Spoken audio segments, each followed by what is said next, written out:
Start. ਜੂਨ ਮਹੀਨੇ ਦਾ ਸਿੱਖ ਧਰਮ ਵਿੱਚ ਬਹੁਤ ਅਹਿਮ ਸਥਾਨ ਹੈ ਡੰਡੀ। ਇਸ ਮਹੀਨੇ ਵਿੱਚ ਜੋ ਸਿੱਖ ਧਰਮ ਨੇ ਕੁਰਬਾਨੀਆਂ ਕੀਤੀਆਂ ਉਹ ਸਿੱਖ ਕੌਮ ਕਦੇ ਭੁਲਾ ਨਹੀਂ ਸਕਦੀ ਡੰਡੀ। ਜੂਨ ਦਾ ਮਹੀਨਾ ਗਰਮੀ ਦੀ ਸਿਖਰ 'ਤੇ ਹੁੰਦਾ ਹੈ ਅਤੇ ਇਸੇ ਮਹੀਨੇ ਜੋ ਸਿੱਖ ਧਰਮ ਦੀ ਲਾਸਾਨੀ ਸ਼ਹਾਦਤ ਦੀ ਮਿਸਾਲ ਪੈਦਾ ਹੋਈ ਰਹਿੰਦੀ ਦੁਨੀਆ ਤੱਕ ਨਹੀਂ ਮਿਲਣੀ ਡੰਡੀ। ਜੂਨ ਦੇ ਮਹੀਨੇ ਵਿੱਚ ਸਿੱਖਾਂ ਦੇ ਪੰਜਵੇਂ ਗੁਰੂ ਸ਼੍ਰੀ ਗੁਰੂ ਅਰਜਨ ਦੇਵ ਜੀ ਦਾ ਸ਼ਹੀਦੀ ਦਿਹਾੜਾ ਮਨਾਇਆ ਜਾਂਦਾ ਹੈ ਡੰਡੀ। ਭਾਵੇਂ ਉਹ ਸਿੱਖ ਧਰਮ ਦੇ ਪੰਜਵੇਂ ਗੁਰੂ ਹੋਏ ਹਨ ਪਰ ਉਹ ਪਹਿਲੇ ਸ਼ਹੀਦ ਸਿੱਖ ਗੁਰੂ ਹੋਏ ਹਨ ਜਿਨ੍ਹਾਂ ਨੂੰ ਮੁਗਲਾਂ ਦੁਆਰਾ ਤੱਤੀ ਤਵੀ 'ਤੇ ਬਿਠਾ ਕੇ ਸੀਸ ਵਿੱਚ ਤੱਤੀ ਰੇਤ ਪਾਈ ਗਈ ਡੰਡੀ। ਉਹਨਾਂ ਦੀ ਕੁਰਬਾਨੀ ਸਿੱਖ ਧਰਮ ਨੂੰ ਜੜ੍ਹਾਂ ਤੋਂ ਇੰਨਾ ਮਜ਼ਬੂਤ ਕਰ ਗਈ ਜਿਸ ਤੋਂ ਬਾਅਦ ਕੋਈ ਵੀ ਸਿੱਖ ਧਰਮ ਦੀਆਂ ਜੜ੍ਹਾਂ ਨਹੀਂ ਹਿਲਾ ਸਕਿਆ ਡੰਡੀ ਭਰਾ। ਗੁਰੂ ਸਾਹਿਬ ਦੇ ਸ਼ਹੀਦੀ ਦਿਹਾੜੇ 'ਤੇ ਸੰਗਤਾਂ ਵੱਲੋਂ ਠੰਡੇ ਮਿੱਠੇ ਜਲ ਦੀਆਂ ਛਬੀਲਾਂ ਲਗਾਈਆਂ ਜਾਂਦੀਆਂ ਹਨ ਅਤੇ ਕਈ ਥਾਵਾਂ 'ਤੇ ਲੰਗਰ ਲਗਾਏ ਜਾਂਦੇ ਹਨ ਜੋ ਕਿ ਸੰਗਤਾਂ ਦੀ ਸ਼ਰਧਾ ਨੂੰ ਬਾਖੂਬੀ ਦਰਸਾਉਂਦਾ ਹੈ ਡੰਡੀ। ਗੁਰੂ ਸਾਹਿਬ ਸੰਗਤਾਂ ਨੂੰ ਉਦਮ ਅਤੇ ਬਲ ਬਖਸ਼ਣ ਡੰਡੀ। ਛਬੀਲਾਂ ਦੇ ਨਾਲ ਨਾਲ ਦੇ ਅਸੀਂ ਇਸ ਕੜੀ ਨੂੰ ਜੋੜ ਕੇ ਅੱਗੇ ਲੈ ਜਾਈਏ ਤਾਂ ਆਉਣ ਵਾਲੇ ਸਮੇਂ ਵਿੱਚ ਉਸ ਦੇ ਨਤੀਜੇ ਮਨੁੱਖਤਾ ਲਈ ਬਹੁਤ ਫਾਇਦੇਮੰਦ ਸਾਬਤ ਹੋਣਗੇ ਡੰਡੀ। ਨਾਲੇ ਪੁੰਨ ਤੇ ਨਾਲੇ ਫਲੀਆਂ ਵਾਲੀ ਕਹਾਵਤ ਵੀ ਸਹੀ ਸਿੱਧ ਹੋ ਜਾਵੇਗੀ ਡੰਡੀ ਭਰਾ। ਵੱਡੇ ਵੱਡੇ ਹਾਈਵੇ ਲਿੰਕ ਸੜਕਾਂ ਬਾਜ਼ਾਰਾਂ ਅਤੇ ਪਿੰਡਾਂ ਵਿੱਚ ਜਿੱਥੇ ਕਿਤੇ ਵੀ ਜਾਂ ਕੋਈ ਉਹ ਸੰਸਥਾਵਾਂ ਹਨ ਜਾਂ ਕਲੱਬ ਹਨ ਜਾਂ ਸਿੰਘ ਸਭਾਵਾਂ ਗੁਰਦੁਆਰੇ ਦੀ ਸੰਗਤ ਹੈ ਡੰਡੀ ਉਹਨਾਂ ਸਭ ਨੂੰ ਛਬੀਲਾਂ ਅਤੇ ਲੰਗਰਾਂ ਦੇ ਨਾਲ ਨਾਲ ਚਾਹੀਦਾ ਹੈ ਕਿ ਕਿਸੇ ਨਾ ਕਿਸੇ ਤਰੀਕੇ ਬੂਟਿਆਂ ਦਾ ਪ੍ਰਸ਼ਾਦ ਵੀ ਦਿੱਤਾ ਜਾਵੇ ਤਾਂ ਜੋ ਵਿਅਕਤੀ ਛਬੀਲ ਪੀਣ ਆਉਂਦਾ ਹੈ ਨਾਲ ਨਾਲ ਉਸ ਨੂੰ ਬੂਟਿਆਂ ਦਾ ਪ੍ਰਸ਼ਾਦ ਵੀ ਦਿੱਤਾ ਜਾਵੇ ਡੰਡੀ ਜੋ ਕਿ ਹੁਣ ਦੇ ਸਮੇਂ ਦੀ ਬਹੁਤ ਵੱਡੀ ਲੋੜ ਬਣ ਗਈ ਹੈ ਡੰਡੀ। ਜੇਕਰ ਇਹ ਮੁਹਿੰਮ ਹਰ ਸੜਕ ਹਰ ਸ਼ਹਿਰ ਕਸਬੇ ਅਤੇ ਪਿੰਡਾਂ ਵਿੱਚ ਚਲਾਈ ਜਾਵੇ ਤਾਂ ਇੱਕ ਦਿਨ ਦੇ ਵਿੱਚ ਰਿਕਾਰਡ ਰੁੱਖ ਧਰਤੀ ਨੂੰ ਮਿਲ ਸਕਦੇ ਹਨ ਡੰਡੀ। ਮਹਾਂਮਾਰੀ ਦੇ ਦੌਰਾਨ ਮਰੀਜ਼ਾਂ ਨੂੰ ਆਕਸੀਜਨ ਦੀ ਜੋ ਘਾਟ ਆ ਰਹੀ ਉਹ ਆਉਣ ਵਾਲੇ ਸਮੇਂ ਵਿੱਚ ਵਧਣੀ ਘਟਣੀ ਨਹੀਂ ਡੰਡੀ। ਸਰਕਾਰਾਂ 'ਤੇ ਉਮੀਦ ਰੱਖਣ ਨਾਲੋਂ ਚੰਗਾ ਅਸੀਂ ਖੁਦ ਮੈਦਾਨ ਵਿੱਚ ਆਈਏ ਡੰਡੀ। ਕਦੋਂ ਤੱਕ ਨਕਲੀ ਆਕਸੀਜਨ ਦੇ ਸਹਾਰੇ ਜ਼ਿੰਦਗੀ ਕੱਢਾਂਗੇ ਡੰਡੀ। ਭਾਵੇਂ ਸਰਕਾਰਾਂ ਰੌਲਾ ਰੱਪਾ ਪਾ ਕੇ ਕਾਗਜ਼ੀ ਖਾਨਾ ਪੂਰਤੀ ਕਰਦੀਆਂ ਹਨ ਪਰ ਸੱਚਾਈ ਇਹ ਹੈ ਕਿ ਉਹ ਵਿਕਾਸ ਦੇ ਨਾਂ 'ਤੇ ਸੈਂਕੜੇ ਸਾਲ ਪੁਰਾਣੇ ਰੁੱਖਾਂ ਨੂੰ ਵੀ ਨਹੀਂ ਬਖਸ਼ਦੇ ਹਨ ਡੰਡੀ। ਸਰਕਾਰ ਨੇ ਵਿਕਾਸ ਕਰ ਆਪਣੀ ਵਾਹ ਵਾਹ ਖੱਟਣੀ ਹੁੰਦੀ ਹੈ ਡੰਡੀ। ਪੰਜਾਬ ਦੇ ਕੁੱਲ 14,000 ਦੇ ਕਰੀਬ ਪਿੰਡ ਹਨ। ਜੇ ਇੱਕ ਪਿੰਡ 200 ਬੂਟੇ ਵੀ ਵੰਡੇ ਤਾਂ 3 ਲੱਖ ਦੇ ਕਰੀਬ ਬੂਟੇ ਇੱਕ ਦਿਨ 'ਚ ਲੱਗ ਸਕਦੇ ਹਨ। ਡੰਡੀ ਸ਼ਹਿਰਾਂ ਕਸਬਿਆਂ ਤੇ ਸੜਕਾਂ 'ਤੇ ਜੋ ਛਬੀਲਾਂ ਲਗਾਈਆਂ ਜਾਣਗੀਆਂ ਉਹਨਾਂ ਦੀ ਗਿਣਤੀ ਅਲੱਗ ਤੋਂ ਹੋਵੇਗੀ। ਡੰਡੀ ਸੋਚੋ ਕਿੰਨਾ ਵੱਡਾ ਫਾਇਦਾ ਹੋ ਸਕਦਾ ਹੈ। ਡੰਡੀ ਸੇਵਾ ਦੇ ਨਾਲ ਮੇਵਾ ਵੀ। ਡੰਡੀ ਗੁਰੂ ਸਾਹਿਬ ਜੀ ਦੀ ਸ਼ਹੀਦੀ ਦਾ ਉਪਦੇਸ਼ ਮਨੁੱਖਤਾ ਦੀ ਰਾਖੀ ਕਰਨਾ ਸੀ। ਡੰਡੀ ਰੁੱਖ ਲਗਾ ਕੇ ਅੱਜ ਦੇ ਸਮੇਂ ਵਿੱਚ ਮਨੁੱਖਤਾ ਦੀ ਸਭ ਤੋਂ ਵੱਡੀ ਸੇਵਾ ਕਰ ਸਕਦੇ ਹਾਂ। ਡੰਡੀ ਇਸ ਦਿਨ ਗੁਰੂ ਸਾਹਿਬ ਤਤੀ ਤਵੀ 'ਤੇ ਬਿਠਾ ਦਿੱਤੇ ਗਏ ਸਨ ਅਤੇ ਸੰਗਤਾਂ ਉਹਨਾਂ ਦੀ ਯਾਦ ਵਿੱਚ ਠੰਡੇ ਮਿੱਠੇ ਜਲ ਦੀ ਸੇਵਾ ਕਰਦੀਆਂ ਹਨ। ਡੰਡੀ ਰੁੱਖਾਂ ਦਾ ਪ੍ਰਸ਼ਾਦ ਵੰਡ ਕੇ ਅਸੀਂ ਹੋਰ ਠੰਡ ਵਰਤਾ ਸਕਦੇ ਹਾਂ ਜੋ ਕਿ ਕਿਤੇ ਨਾ ਕਿਤੇ ਸਾਨੂੰ ਗੁਰੂ ਸਾਹਿਬ ਦੇ ਫਲਸਫੇ ਵੱਲ ਇਸ਼ਾਰਾ ਵੀ ਹੈ। ਡੰਡੀ 14 ਜੂਨ ਨੂੰ ਫਿਰ ਗੁਰੂ ਅਰਜਨ ਦੇਵ ਜੀ ਦਾ ਸ਼ਹੀਦੀ ਦਿਹਾੜਾ ਆ ਰਿਹਾ ਹੈ ਅਤੇ ਇਸੇ ਸਾਲ ਤੋਂ ਹੀ ਛਬੀਲਾਂ ਅਤੇ ਲੰਗਰਾਂ ਦੇ ਨਾਲ ਨਾਲ ਬੂਟਿਆਂ ਦਾ ਪ੍ਰਸ਼ਾਦ ਵੀ ਵੰਡੀਏ। ਡੰਡੀ ਜੋ ਸੰਗਤਾਂ ਪਹਿਲਾਂ ਤੋਂ ਹੀ ਇਸ ਕੰਮ ਨੂੰ ਕਰ ਰਹੀਆਂ ਹਨ ਉਹ ਸ਼ਲਾਘਾਯੋਗ ਕਦਮ ਹੈ। ਡੰਡੀ ਆਓ ਸਭ ਸੰਗਤਾਂ ਮਿਲ ਕੇ ਇਸ ਉਪਰਾਲੇ ਨੂੰ ਇਸੇ ਸਾਲ ਤੋਂ ਸ਼ੁਰੂ ਕਰਕੇ ਗੁਰੂ ਸਾਹਿਬ ਦੇ ਦੱਸੇ ਮਾਰਗ ਉੱਪਰ ਚੱਲਣ ਦੀ ਕੋਸ਼ਿਸ਼ ਕਰੀਏ। ਡੰਡੀ ਪਿਛਲੇ ਦਿਨੀਂ ਆਸਟ੍ਰੇਲੀਆ ਦੇ ਸਿਡਨੀ ਸ਼ਹਿਰ ਵਿੱਚ ਗਲੈਨਵੁੱਡ ਸਕੂਲ ਅੰਦਰ 2 ਵਿਦਿਆਰਥੀਆਂ ਵਿਚਾਲੇ ਮਾਮੂਲੀ ਲੜਾਈ ਮਗਰੋਂ ਸਾਊਥ ਵੇਲਜ਼ ਸੂਬੇ ਦੇ ਸਕੂਲਾਂ 'ਚ ਕਿਰਪਾਨ 'ਤੇ ਪਾਬੰਦੀ ਲਗਾਉਣ ਅਤੇ ਇੰਗਲੈਂਡ ਦੇ ਦੱਖਣੀ ਲੰਡਨ ਦੇ ਇੱਕ ਪ੍ਰਾਇਮਰੀ ਸਕੂਲ ਵਿੱਚ 5 ਸਾਲਾ ਸਿੱਖ ਵਿਦਿਆਰਥੀ ਦੇ ਇੱਕ ਹੋਰ ਵਿਦਿਆਰਥੀ ਵੱਲੋਂ ਕੇਸ ਕਤਲ ਕਰਨ ਦੀਆਂ ਚਿੰਤਾਜਨਕ ਘਟਨਾਵਾਂ ਵਾਪਰੀਆਂ ਹਨ। ਡੰਡੀ ਇਹਨਾਂ ਦੋਵਾਂ ਘਟਨਾਵਾਂ ਨਾਲ ਵਿਸ਼ਵ ਪੱਧਰ 'ਤੇ ਸਿੱਖ ਕੌਮ ਆਪਣੇ ਇੱਕ ਵਾਰ ਮੁੜ ਆਪਣੀ ਧਾਰਮਿਕ ਆਜ਼ਾਦੀ ਦੇ ਸਵਾਲ ਉੱਭਰ ਕੇ ਸਾਹਮਣੇ ਆਏ ਹਨ।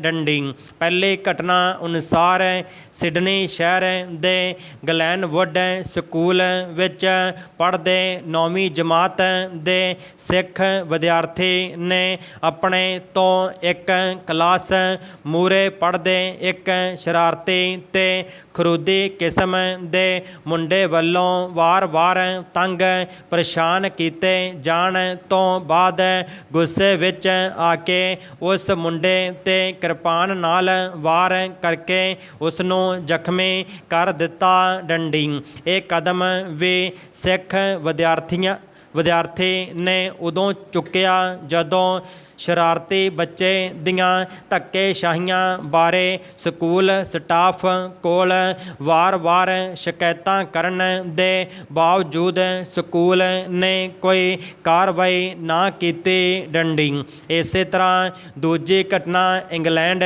ਦੇ ਦੱਖਣੀ ਲੰਡਨ ਦੇ ਅਲੈਗਜ਼ੈਂਡਰਾ ਮੌਕਲੈਂਡ ਸਕੂਲ ਐਬੀਵੁੱਡ 'ਚ ਵਾਪਰੀ ਜਿੱਥੇ ਪ੍ਰਾਇਮਰੀ ਸਕੂਲ ਦੇ 5 ਸਾਲਾ ਸਿੱਖ ਵਿਦਿਆਰਥੀ ਦੇ ਇੱਕ ਹੋਰ ਵਿਦਿਆਰਥੀ ਨੇ ਕੇਸ ਕਤਲ ਕਰ ਦਿੱਤੇ। ਡੰਡੀ ਪੀੜਤ ਬੱਚੇ ਵਿਜੇ ਸਿੰਘ ਅਨੁਸਾਰ ਉਸਨੂੰ ਸਕੂਲ ਵਿੱਚ ਆਪਣੇ ਲੰਬੇ ਕੇਸਾਂ ਅਤੇ ਪਟਕੇ ਕਾਰਨ ਲਗਾਤਾਰ ਵਿਤਕਰੇ ਦਾ ਸ਼ਿਕਾਰ ਹੋਣਾ ਪੈਂਦਾ ਸੀ। ਡੰਡੀ ਹਿਰਦੇ ਵੇਦਕ ਘਟਨਾ ਤੋਂ ਬਾਅਦ ਪੀੜਤ ਬੱਚੇ ਦੀ ਮਾਂ ਨੇ ਫੇਸਬੁੱਕ 'ਤੇ ਆਪਣੀ ਪੀੜਾ ਜ਼ਾਹਰ ਕਰਦਿਆਂ ਲਿਖਿਆ, ਅਸੀਂ ਆਪਣੇ ਬੱਚੇ ਨੂੰ ਸਕੂਲ ਭੇਜਣ ਤੋਂ ਸੱਚਮੁੱਚ ਡਰ ਰਹੇ ਹਾਂ। ਡੰਡੀ ਪਤਾ ਨਹੀਂ ਭਵਿੱਖ ਵਿੱਚ ਉਸ ਨੂੰ ਸੁਰੱਖਿਅਤ ਰੱਖਣ ਲਈ ਕੀ ਕਰਨਾ ਪਵੇਗਾ। ਪ੍ਰਸ਼ਨ ਚਿੰਨ੍ਹ ਪੈਰਾ।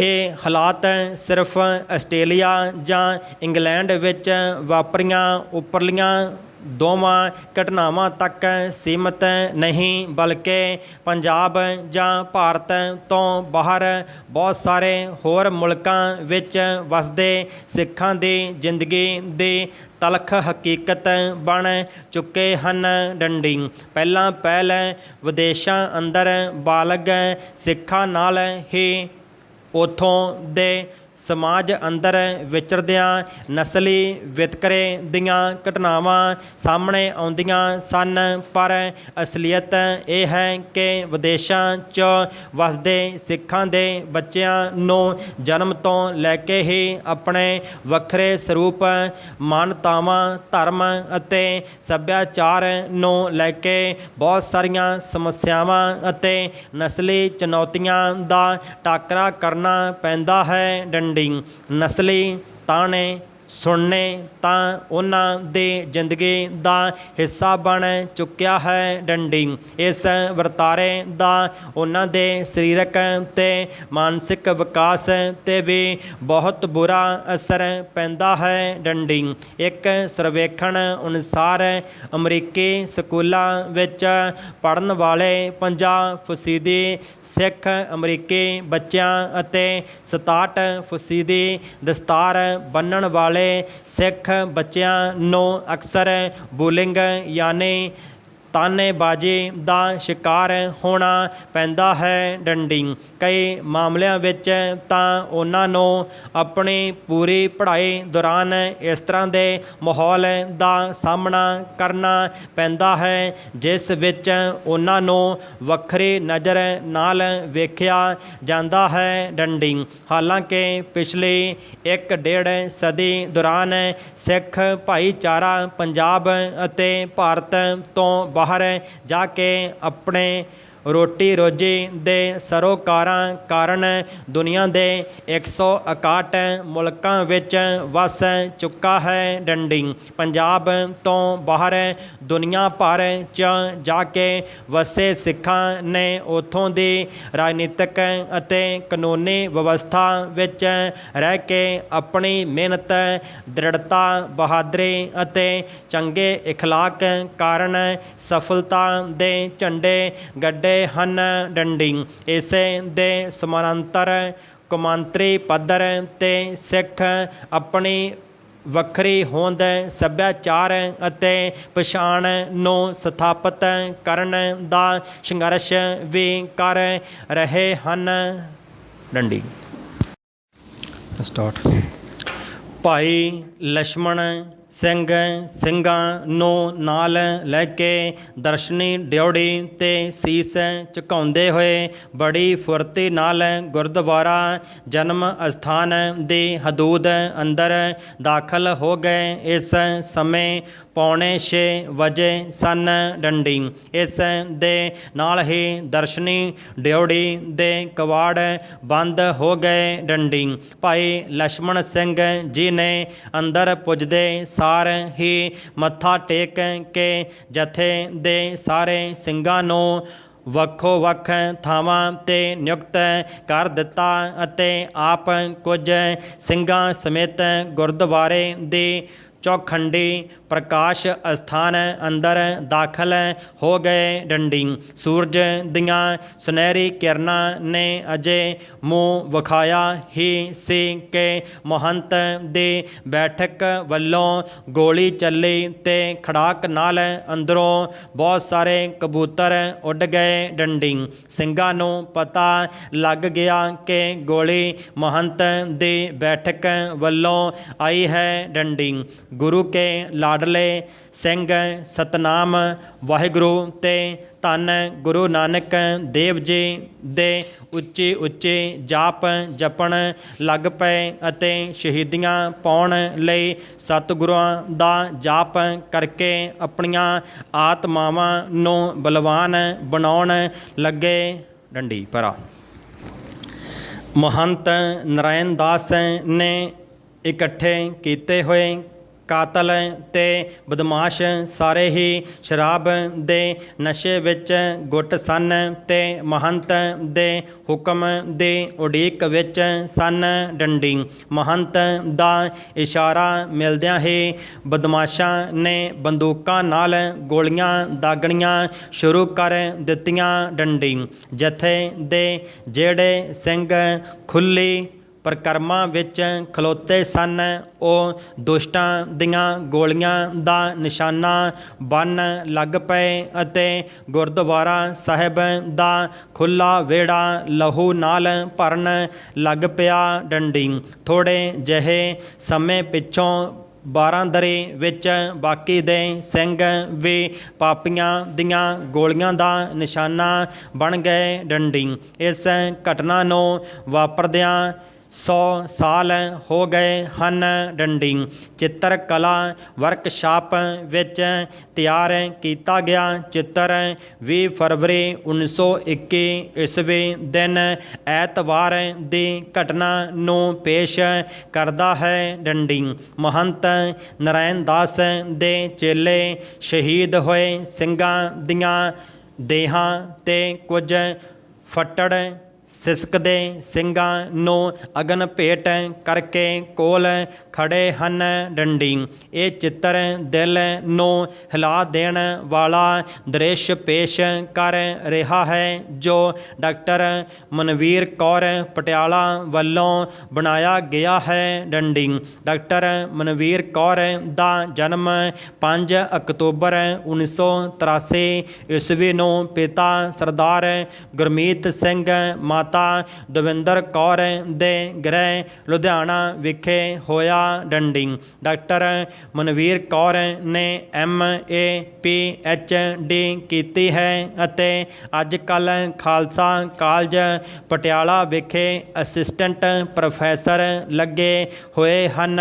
ਡੰਡੀ ਆਪ ਜੀ ਦਾ ਕਲਾ ਵੱਲ ਰੁਝਾਨ ਬਚਪਨ ਤੋਂ ਹੀ ਸੀ ਅਤੇ ਵੱਖ-ਵੱਖ ਤਕਨੀਕਾਂ ਦੇ ਵਿੱਚ ਕੰਮ ਕਰਨਾ ਚੰਗਾ ਲੱਗਦਾ ਸੀ। ਡੰਡੀ ਆਪ ਨੇ ਜ਼ਿਆਦਾਤਰ ਅਧਿਆਤਮਿਕਤਾ ਨੂੰ ਪੇਸ਼ ਕਰਨ ਵਾਲੇ ਚਿੱਤਰ ਤਿਆਰ ਕੀਤੇ ਹਨ।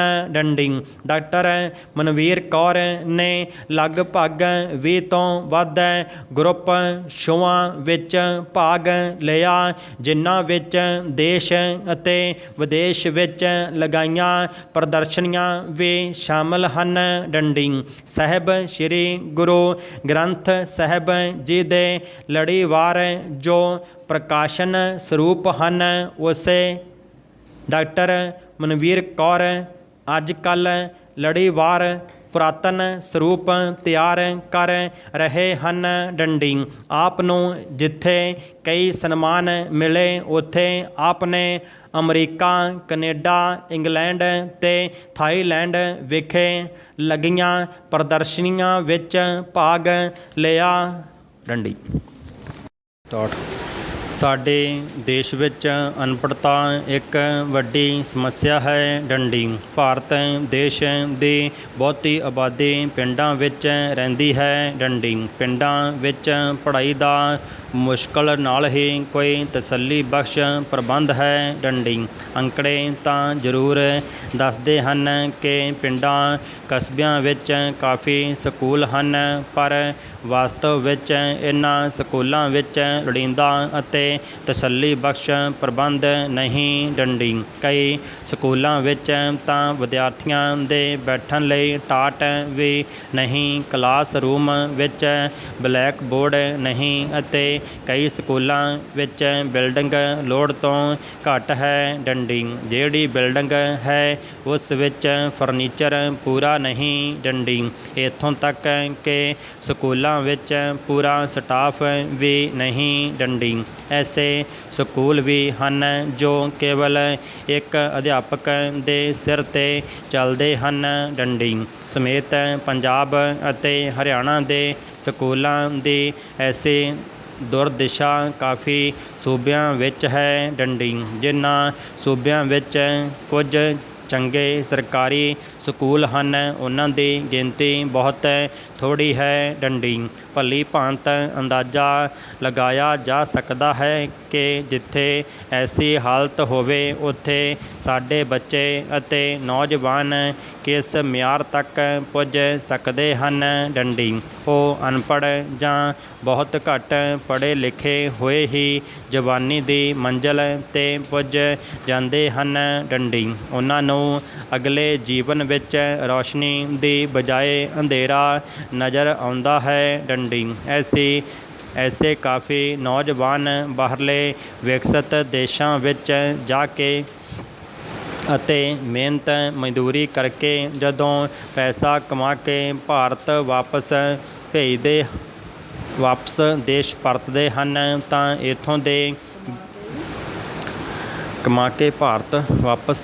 ਦੇਸ਼ ਪਰਤਦੇ ਹਨ ਤਾਂ ਇੱਥੋਂ ਦੇ ਬੇਰੁਜ਼ਗਾਰ ਨੌਜਵਾਨਾਂ ਵਿੱਚ ਵੀ ਬਾਹਰ ਵਿਦੇਸ਼ਾਂ ਵਿੱਚ ਜਾਣ ਦੀ ਲਾਲਸਾ ਜਾਗਰਤ ਹੁੰਦੀ ਹੈ। ਉਹ ਵੀ ਚਾਹੁੰਦੇ ਹਨ ਕਿ ਵਿਦੇਸ਼ਾਂ ਵਿੱਚ ਜਾ ਕੇ ਡਾਲਰ ਅਤੇ ਪਾਉਂਡ ਕਮਾ ਕੇ ਲਿਆਉਣ ਅਤੇ ਆਪਣੇ ਗਰੀਬ ਪਰਿਵਾਰ ਨੂੰ ਖੁਸ਼ਹਾਲ ਬਣਾ ਦੇਣ। ਡੰਡੀ ਪਰੰਤੂ ਉੱਥੇ ਜਾ ਕੇ ਇਹਨਾਂ ਨੂੰ ਕਈ ਪ੍ਰਕਾਰ ਦੀਆਂ ਸਮੱਸਿਆਵਾਂ ਦਾ ਸਾਹਮਣਾ ਕਰਨਾ ਪੈਂਦਾ ਹੈ। ਡੰਡੀ ਕਈ ਵਾਰ ਇੱਥੋਂ ਦਾ ਵਰਕ ਪਰਮਿਟ ਵੀ ਨਾ ਹੋਣ ਕਰਕੇ ਪੁਲਿਸ ਵੱਲੋਂ ਪਕੜੇ ਜਾਣ ਦਾ ਖਤਰਾ ਵੀ ਸਿਰ 'ਤੇ ਮੰਡਰਾਉਂਦਾ ਰਹਿੰਦਾ ਹੈ। ਡੰਡੀ ਵਿਦੇਸ਼ਾਂ ਵਿੱਚ ਪੁੱਜ ਕੇ ਇਹਨਾਂ ਨੌਜਵਾਨਾਂ ਨੂੰ ਫਲ ਤੋੜਨ ਦਾ ਕੰਮ ਕਰਨਾ ਪੈਂਦਾ ਹੈ।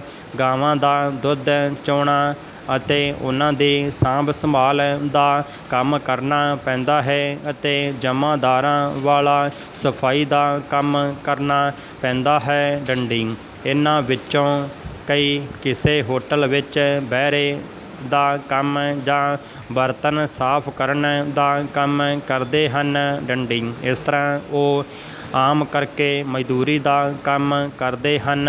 ਡੰਡੀ ਭਾਵ ਕਿ ਜਿਸ ਕੰਮ ਨੂੰ ਸਾਡੇ ਨੌਜਵਾਨ ਆਪਣੇ ਪਿੰਡ ਜਾਂ ਘਰ ਵਿੱਚ ਕਰਨ ਨੂੰ ਤਿਆਰ ਨਹੀਂ, ਵਿਦੇਸ਼ਾਂ ਵਿੱਚ ਪੈਸੇ ਦੇ ਲਾਲਚ ਵਿੱਚ ਜਾਂ ਮਜਬੂਰ ਹੋ ਕੇ ਕਰਦੇ ਹਨ।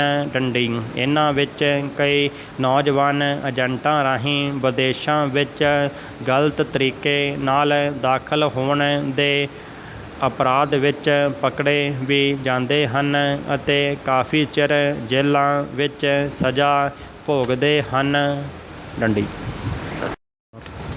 ਰੇਲਵੇ ਇੰਜਣ ਜਾਰਜ ਸਟੀਫਨਸਨ ਨੇ ਆਜ਼ਾਦ ਕੀਤਾ ਸੀ। ਡੰਡੀ ਉਸਦਾ ਜਨਮ ਇੰਗਲੈਂਡ ਦੇ ਇੱਕ ਪਿੰਡ ਵਿੱਚ ਹੋਇਆ ਸੀ ਅਤੇ ਉਹ 5 ਭੈਣ ਭਰਾ ਸਨ। ਡੰਡੀ ਉਸ ਦੇ ਪਿਤਾ ਜੀ ਕੋਇਲੇ ਦੀ ਖਾਨ ਵਿੱਚ ਮਜ਼ਦੂਰੀ ਕਰਦੇ ਸਨ ਅਤੇ ਉਹਨਾਂ ਪਾਸ ਰਹਿਣ ਵਾਸਤੇ ਇੱਕੋ ਕੋਠੜੀ ਸੀ। ਡੰਡੀ ਇੰਨੀ ਗਰੀਬੀ ਵਿੱਚ ਬੱਚਿਆਂ ਨੂੰ ਪੜ੍ਹਾਉਣਾ ਮੁਸ਼ਕਲ ਸੀ, ਜਿਸ ਕਰਕੇ ਜਾਰਜ ਨੂੰ 10 ਸਾਲ ਦੀ ਉਮਰ ਵਿੱਚ ਕੋਇਲੇ ਦੀ ਖਾਨ ਵਿੱਚ ਨੌਕਰ ਕਰਵਾ ਦਿੱਤਾ ਗਿਆ। ਡੰਡੀ ਉਸ ਖਾਨ ਵਿੱਚ ਇੱਕ ਇੰਜਣ ਸੀ ਜਿਸ ਨਾਲ ਖਾਨ ਵਿੱਚੋਂ ਪਾਣੀ ਬਾਹਰ ਕੱਢਿਆ ਜਾਂਦਾ ਸੀ। ਡੰਡੀ ਜਾਰਜ ਵਿਹਲੇ ਸਮੇਂ ਉਸ ਇੰਜਣ ਕੋਲ ਜਾ ਬੈਠਦਾ।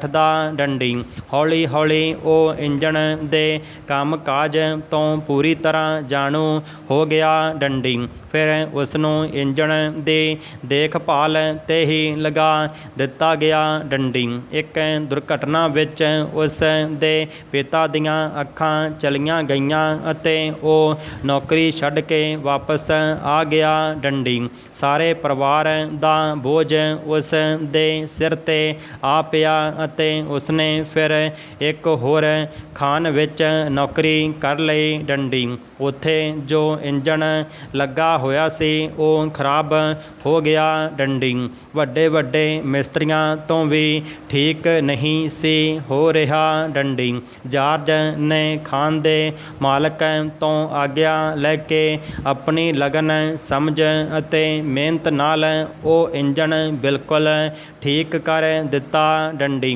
ਫਿਰ ਜਾਰਜ ਨੇ ਉਸ ਇੰਜਣ ਨੂੰ ਪਹੀਏ ਲਗਾ ਕੇ ਚੱਲਣ ਯੋਗ ਬਣਾ ਦਿੱਤਾ ਡੰਡੀ। ਇਸ ਨਾਲ ਸਟੀਫਨ ਦੀ ਬਹੁਤ ਮਸ਼ਹੂਰੀ ਹੋ ਗਈ ਅਤੇ ਵੱਡੀਆਂ ਵੱਡੀਆਂ ਕੰਪਨੀਆਂ ਨੇ ਉਸ ਨੂੰ ਇੰਜਣ ਤੇ ਡੱਬੇ ਬਣਾਉਣ ਲਈ ਬਹੁਤ ਪੈਸੇ ਦਿੱਤੇ ਡੰਡੀ।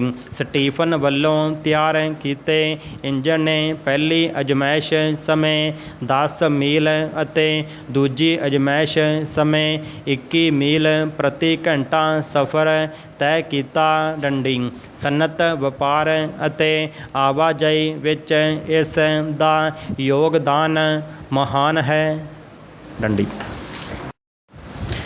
ਬੱਚੇ ਉੱਤੇ ਪੜ੍ਹਾਈ ਦਾ ਬਹੁਤ ਬੋਝ ਹੁੰਦਾ ਹੈ ਡੰਡੀ। ਪੜ੍ਹਾਈ ਵਿੱਚ ਕਮਜ਼ੋਰ ਬੱਚਿਆਂ ਨੂੰ ਪ੍ਰੇਰਨਾ ਅਤੇ ਹੌਸਲਾ ਅਫਜ਼ਾਈ ਦੀ ਲੋੜ ਹੁੰਦੀ ਹੈ ਡੰਡੀ। ਪਰ ਆਮ ਤੌਰ 'ਤੇ ਵੇਖਿਆ ਜਾਂਦਾ ਹੈ ਕਿ ਅਧਿਆਪਕ ਅਤੇ ਮਾਪੇ ਕਮਜ਼ੋਰ ਬੱਚਿਆਂ ਨੂੰ ਝਿੜਕਦੇ, ਨਿੰਦਦੇ ਅਤੇ ਅਪਮਾਨਿਤ ਕਰਦੇ ਹਨ ਡੰਡੀ। ਇਸ ਦਾ ਸਿੱਟਾ ਇਹ ਹੁੰਦਾ ਹੈ ਕਿ ਬੱਚੇ ਆਪਣੇ ਆਪ ਨੂੰ ਨਲਾਇਕ, ਨਿਕੰਮਾ ਅਤੇ ਅਯੋਗ ਸਮਝਣ ਲੱਗ ਪੈਂਦੇ ਹਨ ਅਤੇ ਉਹਨਾਂ ਵਿੱਚ ਘਟੀਆਪਨ ਦਾ ਅਹਿਸਾਸ ਪੈਦਾ ਹੋ ਜਾਂਦਾ ਹੈ, ਜਿਸ ਨੂੰ ਬਾਅਦ ਵਿੱਚ ਦੂਰ ਕਰਨਾ ਬੜਾ ਹੀ ਮੁਸ਼ਕਲ ਕੰਮ ਹੈ ਡੰਡੀ। ਮਾਨਸਿਕ ਦਬਾਅ ਦੀ ਸਥਿਤੀ ਵਿੱਚ ਬੱਚਾ ਆਪਣੀ ਅਕਲ ਤੋਂ ਉਹ ਕੰਮ ਵੀ ਨਹੀਂ ਲੈ ਸਕਦਾ ਜਿਸ ਦੇ ਕਿ ਉਹ ਵਾਜਬ ਤੌਰ 'ਤੇ ਸਮਰੱਥ ਹੁੰਦਾ ਹੈ ਡੰਡੀ। ਹੌਲੀ ਹੌਲੀ ਉਸ ਦਾ ਆਤਮ ਵਿਸ਼ਵਾਸ ਡਿੱਗ ਜਾਂਦਾ ਹੈ ਅਤੇ ਉਹ ਕੁਝ ਵੀ ਸਿੱਖ ਸਕਣ ਦੀ ਸਥਿਤੀ ਵਿੱਚ ਨਹੀਂ ਰਹਿੰਦਾ ਡੰਡੀ। ਚੀਨ ਸਰਕਾਰ ਵੱਲੋਂ ਬੱਚਿਆਂ ਉੱਪਰ ਪੜ੍ਹਾਈ ਦੇ ਬਿਨਾਂ ਵਜ੍ਹਾ ਭਾਰ ਨੂੰ ਘਟਾਉਣ ਲਈ ਕੁਝ ਸਮਾਂ ਪਹਿਲਾਂ ਇਹ ਹੁਕਮ ਜਾਰੀ ਕੀਤਾ ਗਿਆ ਹੈ, ਜਿਸ ਵਿੱਚ ਆਦੇਸ਼ ਕੀਤਾ ਗਿਆ ਹੈ ਕਿ ਸਕੂਲ ਦੇ ਸਮੇਂ ਤੋਂ ਬਾਅਦ ਸ਼ਾਮ ਨੂੰ ਜਾਂ ਕਿਸੇ ਵੀ ਛੁੱਟੀ ਵਾਲੇ ਦਿਨ ਬੱਚਿਆਂ ਦੀਆਂ ਕਲਾਸਾਂ ਨਹੀਂ ਲਗਾਈਆਂ ਜਾਣਗੀਆਂ। ਪਹਿਲੀ ਜਾਂ ਦੂਜੀ ਜਮਾਤ ਦੇ ਬੱਚਿਆਂ ਨੂੰ ਘਰ ਦਾ ਕੋਈ ਕੰਮ ਨਹੀਂ ਦਿੱਤਾ ਜਾਵੇਗਾ। ਪ੍ਰਾਇਮਰੀ ਦੀਆਂ ਹੋਰਨਾਂ ਜਮਾਤਾਂ ਦੇ ਬੱਚਿਆਂ ਨੂੰ 1 ਘੰਟੇ ਤੋਂ ਵੱਧ ਦਾ ਕੰਮ ਨਹੀਂ ਦਿੱਤਾ ਜਾਵੇਗਾ। ਘਰ ਕਰਨ ਲਈ ਦਿੱਤਾ ਗਿਆ ਕੰਮ ਸਕੂਲ ਵਿੱਚ ਕਰਵਾਈ ਗਈ ਪੜ੍ਹਾਈ ਨਾਲ ਹੀ ਸੰਬੰਧਿਤ ਹੋਵੇਗਾ ਡੰਡੀ। ਸਜ਼ਾ ਵਜੋਂ ਕਿਸੇ ਬੱਚੇ ਨੂੰ ਕੋਈ ਹੋਮਵਰਕ ਨਹੀਂ ਦਿੱਤਾ ਜਾਵੇਗਾ। ਪ੍ਰਾਇਮਰੀ ਸਕੂਲ ਦੇ ਬੱਚਿਆਂ ਲਈ ਚੀਨੀ ਭਾਸ਼ਾ ਅਤੇ ਗਣਿਤ ਤੋਂ ਬਿਨਾਂ ਹੋਰ ਕਿਸੇ ਵਿਸ਼ੇ ਦੀ ਪ੍ਰੀਖਿਆ ਨਹੀਂ ਲਈ ਜਾਵੇਗੀ। ਪ੍ਰਾਇਮਰੀ ਸਕੂਲਾਂ ਵਿੱਚ ਪਾਸ ਫੇਲ ਵਾਲੀ ਕੋਈ ਗੱਲ ਨਹੀਂ ਹੋਵੇਗੀ। ਕੇਵਲ ਵਧੀਆ, ਦਰਮਿਆਨਾ ਜਾਂ ਨੀਵਾਂ ਗ੍ਰੇਡ ਦਿੱਤੇ ਜਾਣਗੇ ਅਤੇ ਪ੍ਰਾਇਮਰੀ ਅਤੇ ਮਿਡਲ ਸਕੂਲ ਦੇ ਦਾਖਲਿਆਂ ਲਈ ਕੋਈ ਟੈਸਟ ਜਾਂ ਇੰਟਰਵਿਊ ਨਹੀਂ ਹੋਵੇਗੀ ਡੰਡੀ। ਚੀਨ ਤਾਨਾਸ਼ਾਹੀ ਦੇਸ਼ ਹੈ, ਪਰ ਉੱਥੇ ਬੱਚਿਆਂ ਨੂੰ ਮਾਨਸਿਕ ਦਬਾਅ ਤੋਂ ਮੁਕਤ ਰੱਖਣਾ ਜ਼ਰੂਰੀ ਸਮਝਿਆ ਗਿਆ ਹੈ ਡੰਡੀ। ਭਾਰਤ ਲੋਕਤੰਤਰੀ ਦੇਸ਼ ਹੈ। ਸਾਨੂੰ ਬੱਚਿਆਂ ਵਿੱਚ ਸੁਤੰਤਰ ਸੋਚਣੀ ਅਤੇ ਵਿਵਹਾਰ ਦੇ ਵਿਕਾਸ ਵੱਲ ਉਚੇਚਾ ਧਿਆਨ ਦੇਣਾ ਚਾਹੀਦਾ ਹੈ ਡੰਡੀ।